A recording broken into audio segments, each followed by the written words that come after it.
Thank you for asking to pray about Tanya. We had some chicken last evening that messed with us and with her more than with me. Guess who cooked it? So her position as the chief chef at the Collins house is quite secure. But actually, we both checked it and cut it open to be sure it was ready to eat. We think it was bad before we bought it. At least that's my excuse. The fact is, we want the very healthiest, most nutritious, and tastiest food we can eat, don't we? And life is like a cafeteria because the menu is before us, and there's so many decisions and options and alternatives that we try not just to choose what's good or even what's better, but that which is best. The Bible has a lot to say about this idea of being able to differentiate and distinguish so that we can see what should be our first aim, even when the other possibilities may be good. In Matthew 7 and verse 6, Jesus spoke some of the most shocking words in all of his preaching. He said, "Do not give what is holy to dogs, and do not throw your pearls before swine, lest they trample them under their feet and turn and tear you to pieces." This is right after he told us not to be judgmental lest we be judged, not to try to help the brother with the speck. We have a log blocking our own view. And now he comes out with this teaching that other people may not appreciate that which is holy and sacred and valuable, and we should be careful about giving that which is most important of all to those who will not see it as such. We don't know people's motives. Jesus did teach us that by our fruits we can recognize, like trees, something of what people are like. So it seems that he intended that we watch and know and understand each other. And then based on behavior, not with a nitpicking, fault-finding spirit, but that which is clearly obvious. That then we realize that we could put something good here, but this would be better, maybe the other would be best. I remember hearing that you never want to get into a fight with a pig. Have you heard that? Because you will get filthy. The pig will win every time, and the pig will enjoy it. And so the Lord gives us good, sound sense when he teaches us regarding this matter of discernment. Turn with me to Philippians chapter 1, starting in verse 9. In this prayer for these fellow Christians from prison in Rome, Paul writes, "And this I pray, that your love may abound still more and more in real knowledge and all discernment, so that you may approve the things that are excellent, in order to be sincere and blameless until the day of Christ, having been filled with the fruit of righteousness which comes through Jesus Christ, to the glory and praise of God." Don't settle with getting by. Don't be content with mediocrity. Don't say, "Well, I'm floating along, I'm doing all right, things could be a lot worse."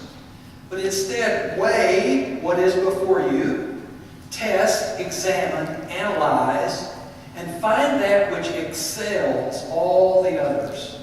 And go after it with all of your might. Because as you do, God will make you fruitful.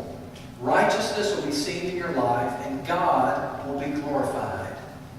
In your marriage, make it the best that it can possibly be. Don't settle for anything less than the maximum in every relationship with you have. Your children, if they're young, it's for a short time you have them. Invest your time and your energy. Give them your best so that they can become their very best in a way that honors God. And this principle runs all the way through the Scriptures. I'm excited about our Vacation Bible School because, among other things, on the first night, 2 weeks from today, we'll be talking with the adults about our universe, intelligent design or random chance. And we'll be talking about the various creatures that God has made and the way he has equipped them to protect themselves and to go after their prey. Squirrels are a fascinating case in point. There's something about the way the squirrel uses its tail that could only have come from the Creator. And it has to do with their mortal enemy, rattlesnakes. God made rattlesnakes so that they can sense infrared heat from something that's alive. And that's how the snake goes after the squirrel, because it can pick up this sense. And man has copied that system, like we have so many other things from God's creation, to make infrared scopes which allow night vision that are used by the military. Isn't that amazing? Well, at any rate, when the squirrel is near a rattlesnake, the squirrel begins flipping and flopping its tail rapidly up and down, up and down, up and down. And scientists think that this confuses the snake. It's infrared overload. And so it will slither away and leave that squirrel alone. Now this is what is so fascinating.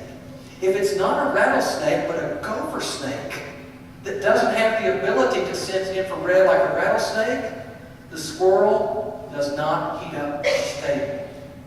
How does the squirrel discern, distinguish, differentiate between the rattlesnake, better get that tail going, and the gopher snake, which is harmless, and so the squirrel carries on in its usual manner, going after nuts, obviously, so important. What about you and me? Could God help us to recognize what's around us, certainly what is evil, that we would turn away from it, but also that which is not as ideal, not as optimal as other choices that we have. Howard B. Gross wrote the words of this hymn. Give of your best to the Master.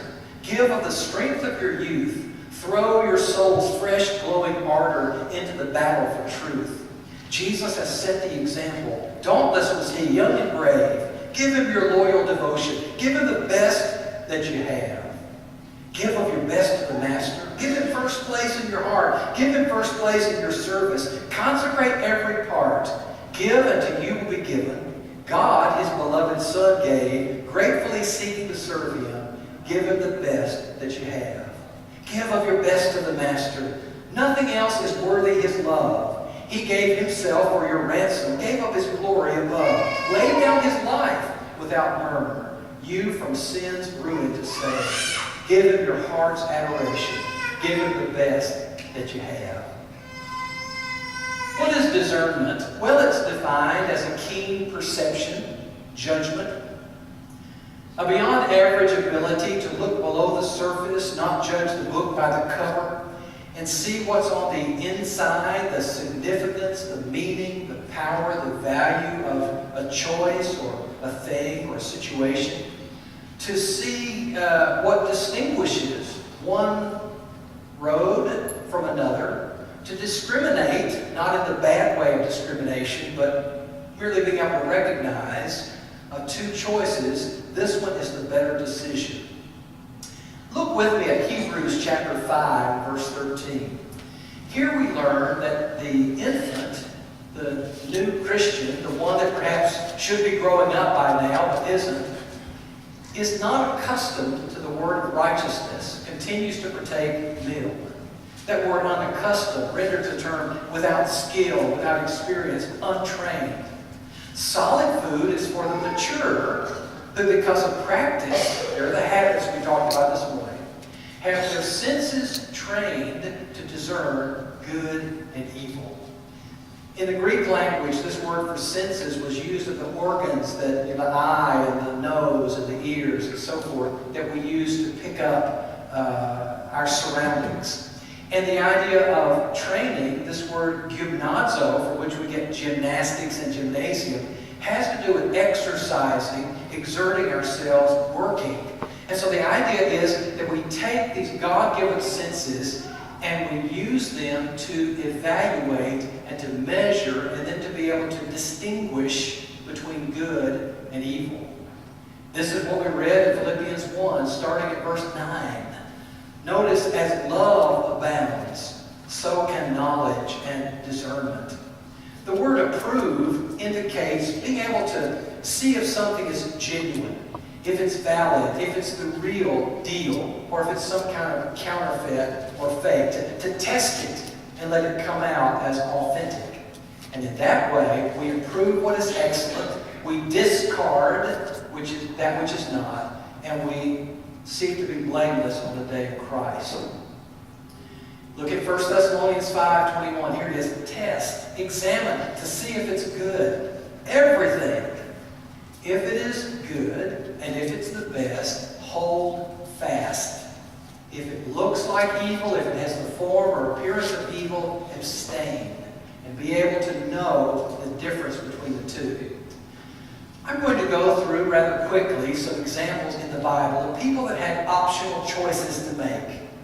And whether they sought the very best or they settled for the better or the good, directed the rest of their lives. Genesis 13, Abram told Lot, you choose. The herdsmen were striving, all the cattle together. They had to go different ways.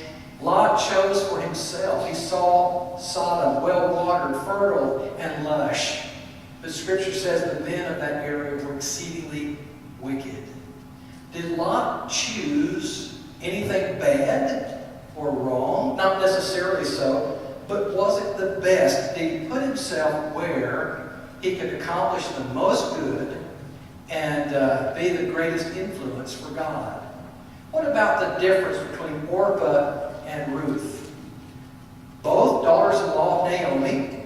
When all the men died, she told them, you go back to Moab. Don't come with me to Bethlehem. And Orpah finally, after hugging and kissing her, agreed to remain at home.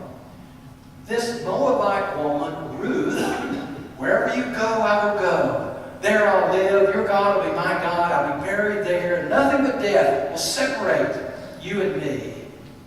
And so this Gentile actually married into the family line that led to the coming of the great King David and all of his descendants and ultimately Jesus Christ. What if she had said, Moab is good, but I find another husband here. This is what I'm used to. This is what I'm comfortable with. No risk, no sacrifice. I won't have to stretch myself. I'm going to stay with what I know. The rest of the story would not have been written.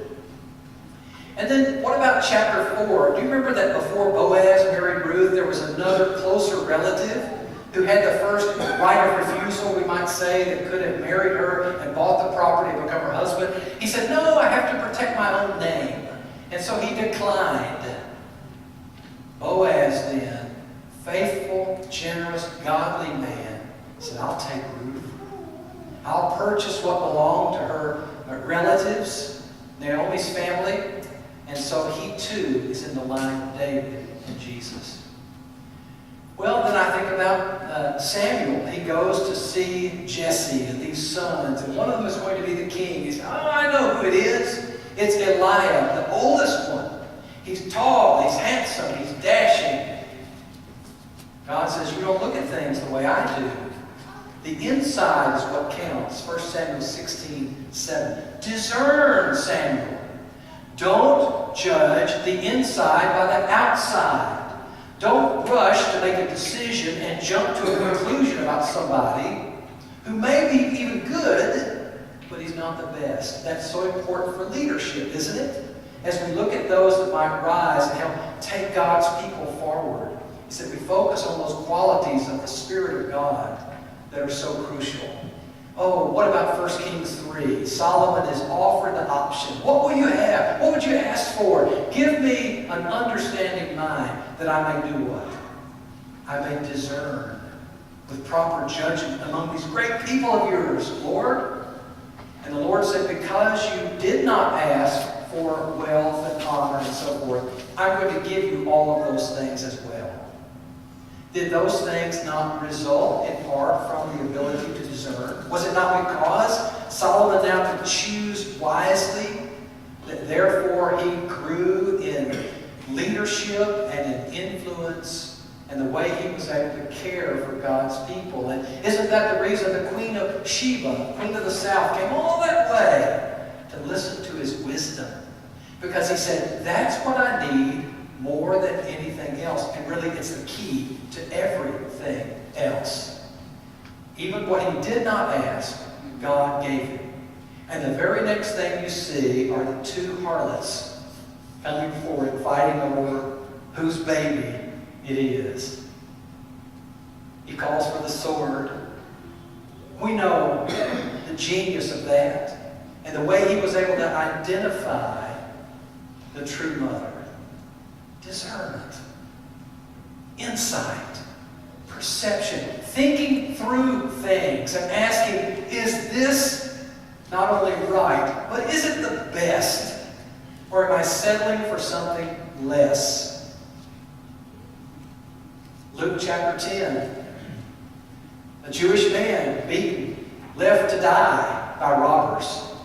The priest passed by on the other side, and the Levites did the same. Were they going to some activity, some responsibility? You and I would typically say that the best choice we could make would be the choice you and I have made this evening, to come together and worship God. In this case, though, the decision that came as the best was to do something for that man at that time that could not be done in any other way. And so the priest and Levite, whatever they had in their minds, good as it may have been, caused them to miss number one priority. And that's why when someone in our number is ill, or takes a fall, or has a crisis, family members and others of us will rush to be with that person. Not because we would choose to miss a gathering of God's people, but because we try to seek in a discerning way that which glorifies Him and serves the needs of those around us.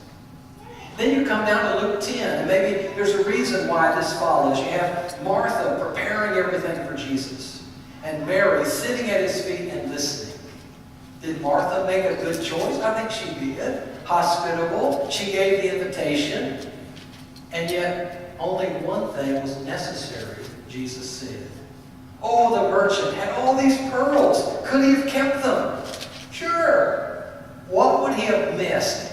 The greatest, the most magnificent, precious one of all. So he's got to make a decision between what's good and what's best. And Jesus said, that great pearl is the kingdom of heaven. In a similar way, just before that, the man finds buried treasure hidden in the field. He covers it up, sells all that he has, and buys that field. Well, couldn't he have just left status quo?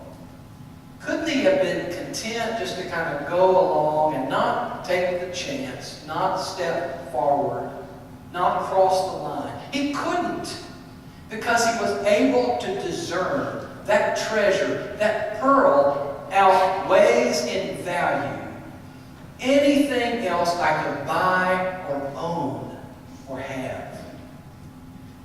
John Mark, I thought of him as well. Wasn't it a good thing he went with Barnabas and Saul on the first missionary journey? We don't want to be so quick to criticize him because he didn't finish, because just going on an endeavor like that, where he's never been, places he hasn't seen, people he hasn't met, dangers, no telling what's out there, and John Mark, he goes. Good for him. I wonder about you and me. In our sharing the gospel, could we seek what's best? Do something more, different from what we've done in our individual lives? But he quit. He didn't finish. And so in chapter 15 of Acts, Paul says, we're not taking him again. And one version says he had deserted them. Boy, that's a strong word. Well, I think when he chose to go, he was trying to choose not good or better or best. There must have been some reason why he went back to Jerusalem. We don't know. But how did he weigh that? And what would you and I have done in a similar situation? And why we miss out on? Because we haven't aimed high. Oh, in that letter to Philemon, his slave, Onesimus, has run away. He's met Paul in Rome in prison. He's become a Christian through the apostles' influence. Now he's ready to go back and face the music and carry out his duties. And Paul says, I'm appealing to you out of love. This is my son. I've begotten him in my imprisonment. He's now a brother in Christ, and he's useful to me and to you. And that's what the name Onesimus means in Greek. It means useful, and he's ready to live up to his name. And I'm asking you as well, would you prepare a lodging place Could Philemon have said no? Busy, house is a mess, I've got a lot of things going on, calendar's full. Paul, I really don't think that would work for you to come through. But if he discerns and he thinks what's best, isn't it tremendous to have a missionary in your home? To have a servant of God from somewhere else come and visit with you and stay with you and eat with you and talk with you? And the same is true with Philemon bringing Onesimus back. Isn't that the best choice? Not mandatory, not forced upon him, but Paul says in effect, I know that's what you're going to do. I have every confidence that you will. What about teaching our children to discern? This is my little great niece, Audrey. Isn't she a cutie? She lives in Middle Tennessee, and she is a bundle of joy and excitement. I wonder what she's listening to on those headphones. I wonder what she has on that phone or gadget in front of her. I know this, when our children are small, you and I must help them choose between all that they could watch, be exposed to, do in the places that they go. And we want our children to understand that mom and dad may not be perfect, but we're trying to discern for you what will help you grow in the grace and knowledge of Jesus Christ.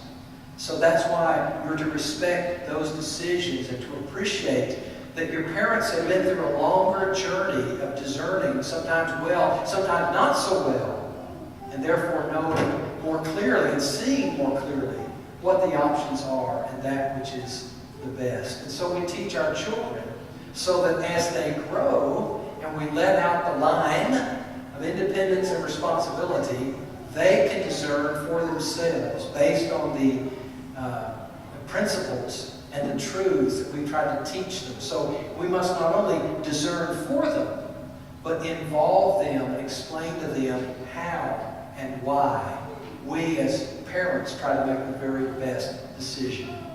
Well, let's mention some practical ways, if we could, that we might discern what's best. I thought first, you want to be your best. Strive and grow, never settle, but always look for the next step in your character and your heart and that which is most important to you, to love the Lord your God and love your neighbor as yourself. I believe that people are doing that will be much more likely to make the right decisions. You know that they will. And the big rocks, it was Stephen Covey that talked about the jar, and he put the big rocks in, and then the little pebbles and the sand and the water could be added, but his point was, unless you put the big rocks in, you'll never be able to fit them unless they're in there first. If you let the other objects fill the jar, there's no space for the rocks. Those rocks are God and the church. That's why the assemblies are so important, and that's why God's kingdom we're to seek first, and His righteousness. In all your ways acknowledge Him, and He'll direct your paths. Proverbs 3, 5, and 6. Immerse yourself in the Proverbs. We don't always know because God doesn't speak to us to choose option A instead of B about who to date or marry or where to go to school or what profession to pursue.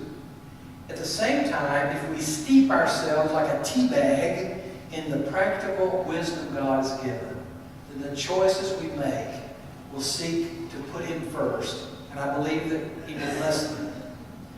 We don't want to let the good keep us from the best. And the devil, I believe, he wants us to take what's evil, but I believe that he can keep us from the best. He'd like to do that too. Sometimes the first thing that comes along is easy, it's quick, it's available, and we just grab it. And next thing we realize is that by saying yes to that, we said no to everything else.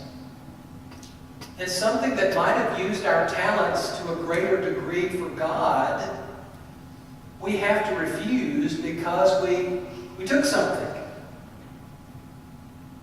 Wait on the Lord. Trust in the Lord. And ask His guidance and His help as you consider what is before you.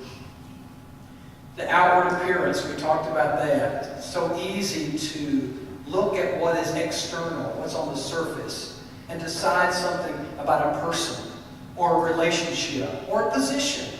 We could be considering a new job, and everything about it on the outside looks perfect. Take the time to think of the inner workings, the foundation, the principles, the ethics, and those things, so you make the very best choice. Satan sends counterfeits, decoys, and if he can put something before you that looks pretty good, but it's not actually the real thing, be alert and be aware. He disguises himself as an angel of light. Pray hard.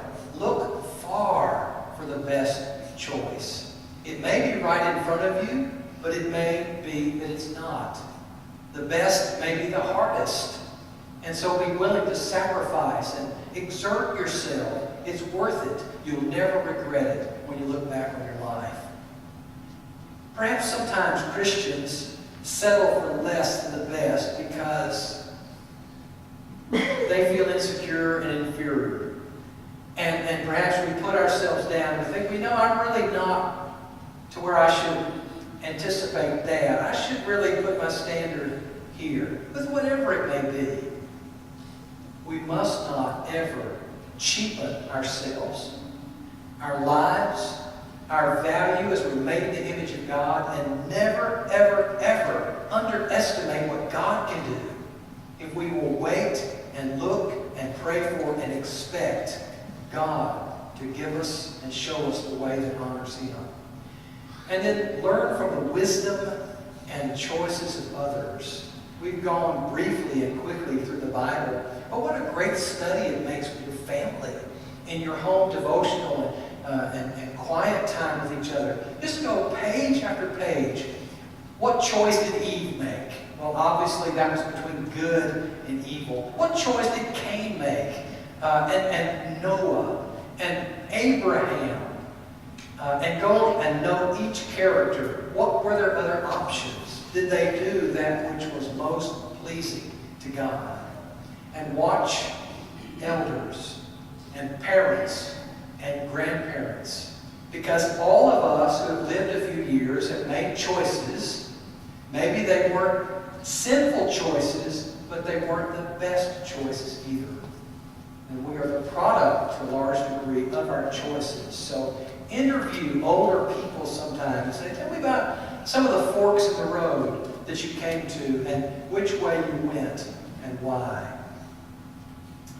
A poem written long ago by Robert Frost, we're all familiar with, about the road less traveled, that he took and it made all the difference.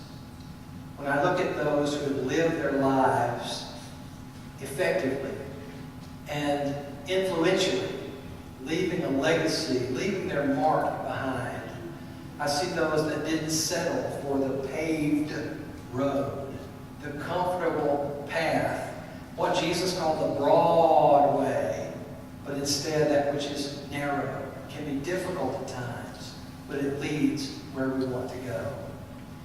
I found this interesting, a picture of someone writing his journal. He had plan A, marked it out, plan B, no, plan C, and then plan D. And finally he put the word trust. And not my will, yours be done. In the Garden of Gethsemane, Jesus faced a choice. On the one hand, Father, if it's possible, let this cup pass from me. And then, not what I want, but what you want. Give God your very best. And He will allow you to experience the best that the Christian life has to offer. Don't hold back. Don't shortchange it. Don't settle for mediocrity. Pray for and practice discernment. And God will bless you for that. Best choice you and I can make this evening is to get right with God if we're not. That's why Jesus prayed that prayer, went to the cross. That's why He chose what was best. In a sense, that which glorified God, but also that which was best for us. If you would respond tonight, confess Him, put Him on in baptism. If you seek the prayers of brothers and sisters in any way, won't you come? Let's stand and sing.